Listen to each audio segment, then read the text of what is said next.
Next is Bernoulli's theorem. It is a statement of the conservation of energy for steady or the streamlined flow of the fluid. So we can write that it is a statement of conservation of energy for a steady or streamlined flow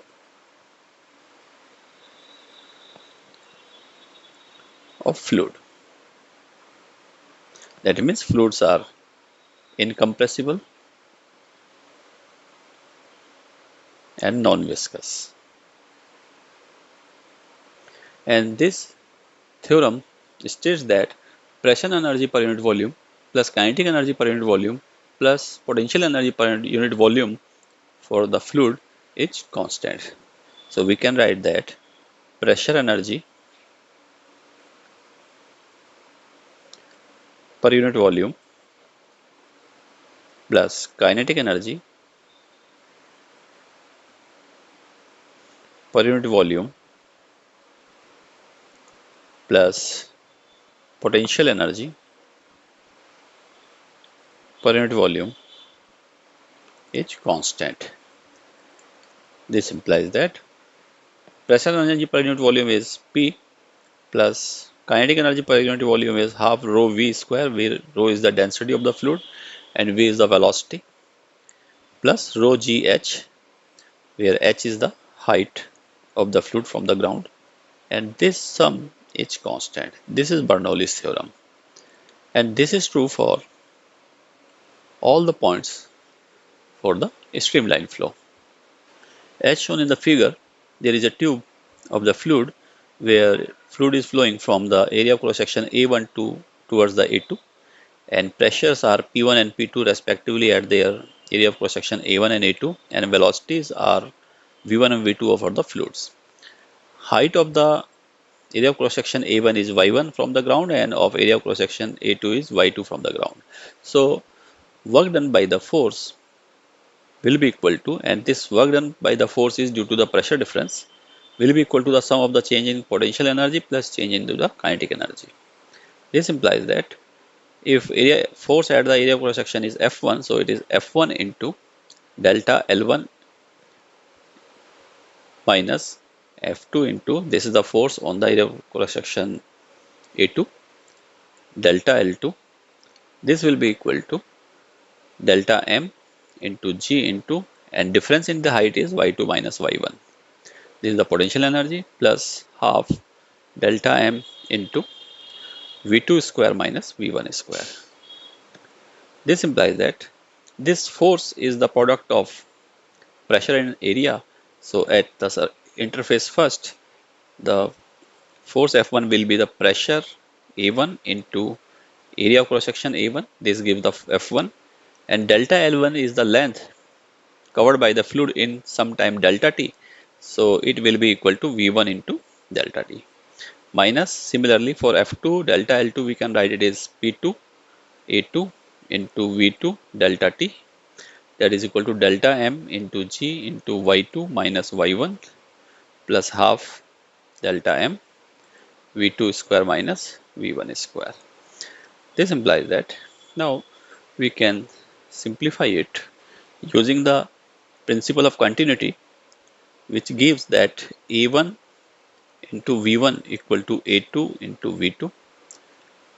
This is the rate of flow of the fluid. So if we multiply this rate with common time interval delta t, so it becomes A1 V1 delta t equal to A2 V2 delta t, and suppose this is equal to delta V. So we can write that P1 into delta V minus P2 into delta V, that will equal to delta M into G into Y2 minus Y1 plus half into delta M into V2 square minus V1 square. Now we can write it as P1 minus P2 into delta V, that is equal to delta M into G Y2 minus Y1 plus half delta M V2 square minus V1 square. Now we take this delta m on right hand side, and delta m by delta v will be the density of the fluid. So this implies that P1 minus P2 is equal to rho g Y2 minus Y1 plus half m. This delta m by delta v again rho, so it is half rho V2 square minus V1 square. Therefore, the term with the subscript 1 can be taken on one side and of 2 with on right hand side. So we will write this is P1 plus rho g Y1 plus half rho V1 square, that is equal to P2 plus rho g Y2 plus half rho V2 square. Hence, we can write that for a streamline flow of the fluid, P plus rho gy plus half rho v square is constant. This is the Bernoulli's theorem. Now, as a special case, suppose velocity of fluid is 0, and this is the condition for the fluid statics. In that case, we can write Bernoulli's equation as P plus rho gy equal to constant, or P1 plus rho g Y1 equal to P2 plus rho g Y2, or P1 minus P2 equal to rho g Y2 minus Y1. And this is the condition which we have already discussed into the fluid statics. Let's take some problems.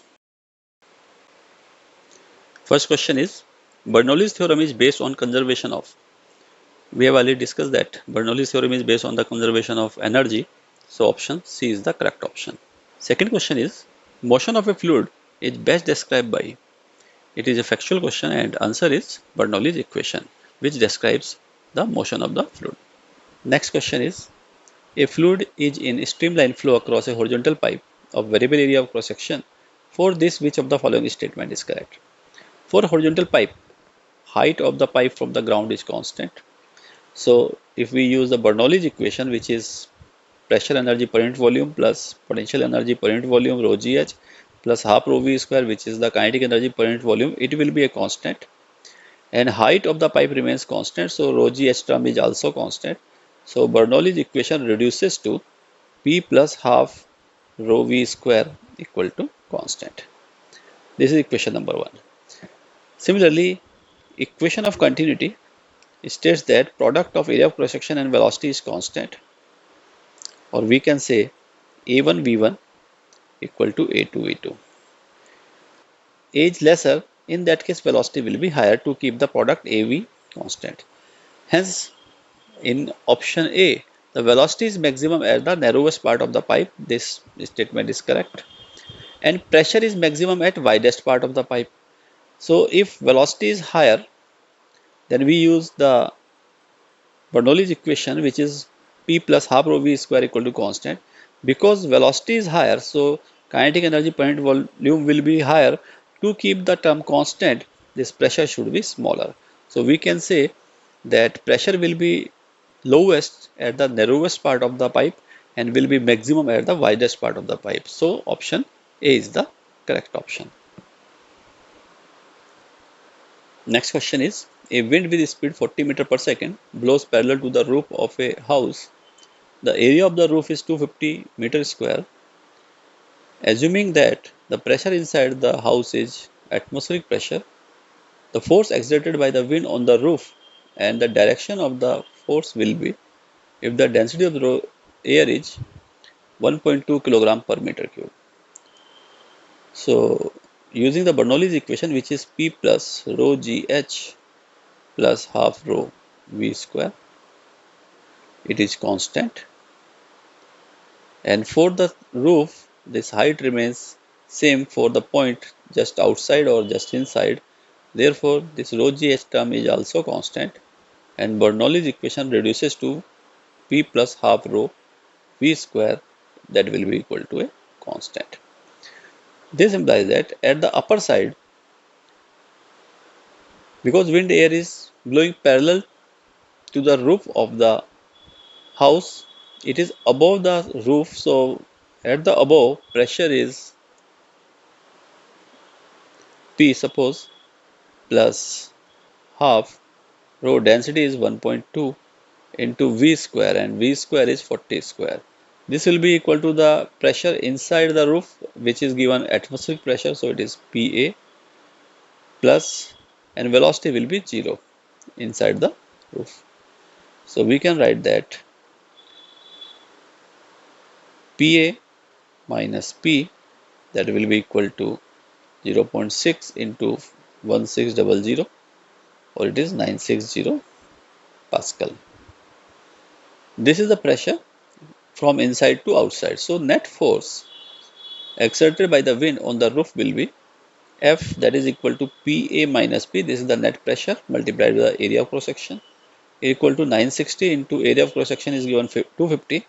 So on simplifying, it will be 2.4 into 10 to the power 5 Newton. And this force is acting upward direction. Hence option A is the correct option.